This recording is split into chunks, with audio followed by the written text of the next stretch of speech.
Alright, welcome back to another episode of Explore Tip and Tricks. We're still doing a bit of work to the old GU, the camera car. She's getting plenty of love actually. I'm starting to really like this GU. Now look, today we're going to be installing the new GME XRS unit. I brought along the expert. Anthony, how we going? Good mate. So last time we wired up the spotties, which are absolutely shit hot. This time we're getting the communication sorted. So we're going to do the same sort of thing. We'll just run you through a bit of a step-by-step on how you can probably have a crack at doing this DIY yourself. Let's get straight into it. Sounds good to me.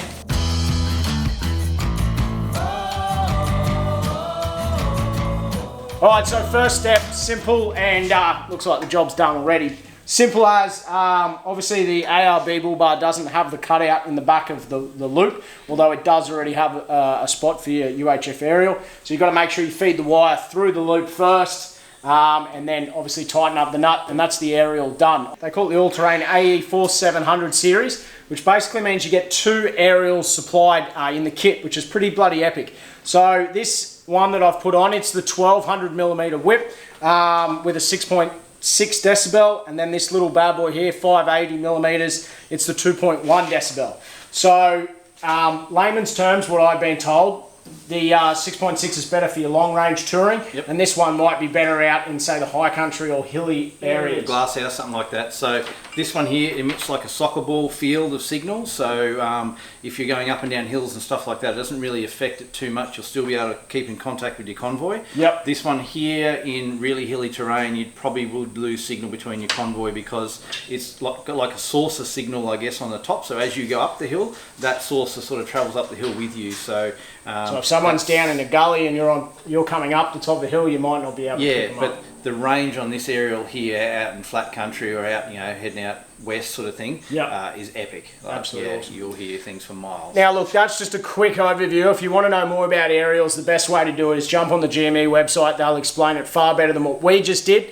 But the main point I'm trying to make here is the all-terrain kit. This one will sit in behind the seat, and if we do go into, show them how it's done. There's a little grub screw at the back. Simply undo the grub screw, and then it's as easy as screwing the new one on. So if we're going down to the high country or somewhere where it is going to be extremely hilly, I can grab that one out of the back, chuck it on. The other benefit may be, I got a roof rack and that, and I don't go in car parks, but the other thing might be around town, you might throw this one on just to get in your under bloody low surfaces and that sort of thing. So. Exact same reason we run that in our Prado for around town. So if we do a small trip somewhere, we've still got a UHF and I don't need to think about it. But if we were going to go out west, I'd be chuck that one on. See, for me, I do more big trips and touring, and I don't care about car parks, so I'll leave the big one on, but that's a pretty cool bloody feature.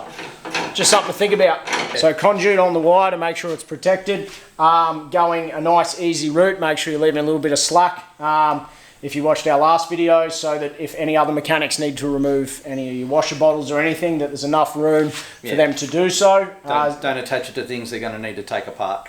Exactly. So zip tie it up, ideally to other wires, lots of zip ties so it's got no movement in it, through the firewall, and we're basically done under the bonnet. So we'll get stuck into that and then we'll jump inside the vehicle. Yep. Right, well, while Anthony's just finishing up that little bit of wiring through the firewall, so let's run through some of the real quick little features that I love. I'll pull it out of the box here. Straight off the bat, you've got your receiver unit. Look at it, nice, small, tiny. You can basically hide this anywhere you want inside the vehicle. In the 76, it's in my center console. This one will probably mount down the side console somewhere. No more need to pull out your storage and have those big chunky units. So that's one absolutely massive plus. All you see once that's hidden away is just the handpiece. Now this has got OLED technology, which I'll show you once it's all plugged in, which essentially it's like similar to your TV screens. So super easy to read. You don't have any issues with glare, or if you're wearing polarized sunnies, all that sort of bits and pieces. Now there's a lot of other features that I'll go into in other videos. You can program buttons, all that sort of thing. But let's kick off with some of the main ones. I love the fact that the speaker is in the handpiece. So when you're driving along, if the 70 series, right, they're no bloody sound deadening, they're absolutely hopeless. You can put it up to your ear to hear a bit better, but you get plenty of good sound quality from having it come off the handpiece, which I love. Now it also does have an app, and I've just got a new phone and don't have it on my phone for this video, but I'll run through that all when I do the specific video. But basically, you can have the app which Bluetooths to your unit. Now, there's a bucket load of features that you can do there, which I won't go into today, but a couple of the main ones. One is you can set it up with the GPS coordinates. So your GPS on your phone, as soon as you go, yo, Lane, how you going, mate? On the app, you will actually be able to see where everyone in your convoy is on a GPS map, which is pretty bloody cool. So if you're out in the bush and old Wayne goes, mate, I've done myself a mistress, I've rolled the camper trailer, and we're actually nowhere near him, or he's hurt himself and he can't explain, or he's lost, we can simply pull the app up, check the GPS coordinates, and know exactly where he is, which is pretty bloody awesome in my opinion. The other main reason is software updates. So this radio could be the last one you bloody ever have, which is not great for GME, but essentially you can log on to your app, connect to here, and any new software updates that they have coming to pre-program or change or improve the product, you can do from your phone. That essentially means that you can continue to update the GME unit that you already have instead of buying a new one if they come out with cool updates. So well done GME for that.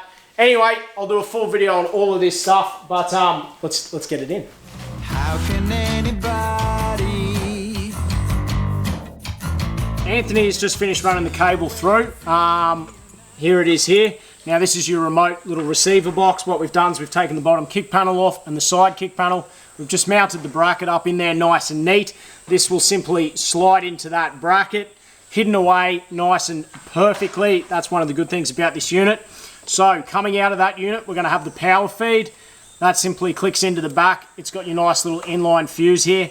We're going to run this power feed to the auxiliary battery. Now, reason being we're going to the auxiliary battery, if you're around at camp, you can leave it on to listen for people rocking up to camp, or if your main battery shits itself, you know, if you run the car flat, for example, you can still get onto your mates and be like, yo, come back and give me a bloody jump start. So we'll show you that when we wire that back up. Aerial cable simply pushes in the back here with a clip lock fitting like that. Screw that on. That is literally as simple as it is. And then out of the top of the unit, you've got your data cable here.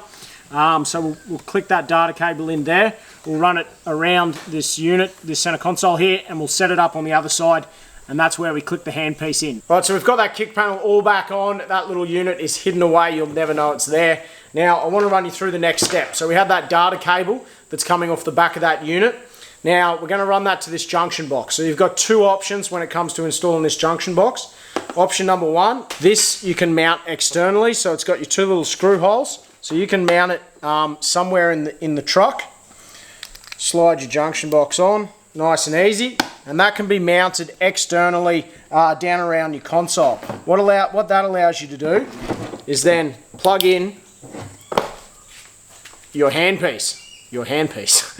So there's one main reason you do this. If you don't want to mount this onto your dash and you don't need to use it all the time and it gets in the way, then you can simply disconnect it from the junction box. This bit can go in your glove box or under the seat, out of the way, and then when you go off-roading or you need it, you can simply plug it back in and Bob's your uncle. For me, mine's going to stay permanently mounted, so I'm going to mount this junction box in underneath the console, and all you will see sticking out is just going to be this cable. This is your mounting section for your handheld piece. This is my favourite part of the new UHF magnet. Absolutely awesome. When you're driving, you don't want to be mucking around trying to find the slot. If you get it even close, slide straight in, nice and round, absolutely awesome.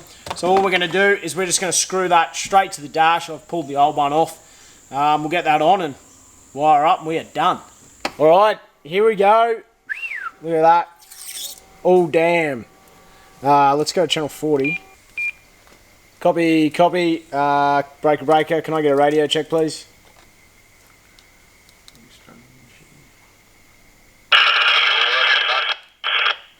We're on. There we go. Good job, buddy. All good. Happy days. So XRS is on and working. Absolutely stoked. Let's have a look at the finished product. If you're somebody else. Look at that. Doesn't the front end look good? And I've sort of fluked it as well. I've got the ARB bar with the black and red. Spotties are black and red. The GME's black and red. Shit hot. Alright, well there we go. Done and dusted. Thanks very much, mate. No worries. As always, Anthony's killed it. Spotties on, UHF on, bull bar on. This truck now looks like an Explore Light vehicle. Gonna give this thing a bit of a birthday. Nice little cut and polish. We're gonna get a cool decal on the side. I still want to play around with the roof rack. Maybe a new light bar on the front. New awning. And then, of course, full air ride is going in this truck, which I think is the first time I've told you guys. So full air suspension from the boys themselves, Jacob and Benny. So stay tuned for the next episode. Till then, get out and enjoy the Explore Life.